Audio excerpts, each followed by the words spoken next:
We learn that Sirta is mostly Syrian, locally called Little Damascus. Many living there are traumatized refugees. John continues trying to calm Trigger, insisting he's truly Tumis and urging him to lower the gun. Trigger, still paranoid, argues that aliens are skilled at pretending and even convince themselves they are human. As John stays focused on keeping Trigger talking, the Martian Manhunter dives deeper into Trigger's mind and suddenly discovers something critical.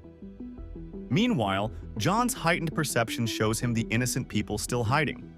A teenage boy behind a car, mourning that he'll never get to fulfill his dream of playing football for Manchester United, and a woman behind a counter, praying desperately for her family as memories of the Syrian civil war flood her mind. Just as John tries to hold everything together, Trigger sharply questions again if he's really Tumis, or just pretending. Police screech onto the scene, guns drawn, demanding that Trigger drop his weapon.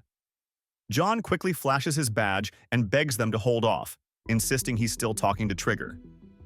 Meanwhile, inside Trigger's mind, the Martian Manhunter uncovers the heart of his madness, a tangled mess of delusions, hallucinations, and rotting thought patterns known as brain rotter. Manhunter observes how old fears and poisonous ideas have rewired Trigger's mind, making him see enemies and conspiracies everywhere. The Martian Manhunter works inside Trigger's mind, disabling the chaotic delusions and momentarily bringing clarity. Trigger, snapping out of his madness, finally sees the bodies around him and recoils in horror at what he's done. Meanwhile, John, using his expanded perception, sees a severely wounded victim's memories as she desperately struggles to stay alive. Just as Trigger hesitates, a single bullet is fired and threatens to change everything. That bullet was fired by a police officer, striking Trigger squarely in the head, exiting with a burst of color and memories spilling from his mind. As the vibrant fragments of Trigger's life scatter into the air, he collapses lifelessly to the ground. His final breath and the remnants of his existence drift away. The Martian Manhunter glimpses a final chilling memory buried in Trigger's mind.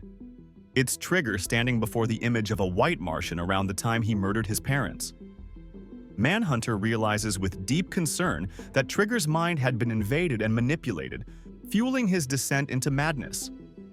It becomes clear that Trigger's violence wasn't born solely from within, but from an external psychic corruption.